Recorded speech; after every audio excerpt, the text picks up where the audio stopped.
Using plurality in the past in Kurdish. Apple, she bought apple from the market. We, je souke, sev, gert. This one is singular because the object is singular. Apples, she bought apples from the market. We, je souke, sev, gerten. This last suffix for saying plurality of the object. The movie, the woman watched the movie. Jönük film temaşe kır. It is just one movie.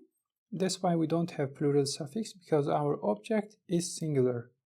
The movies, the woman watched the movies. Jönük film temaşe kırın. We use this plurality because film is plural.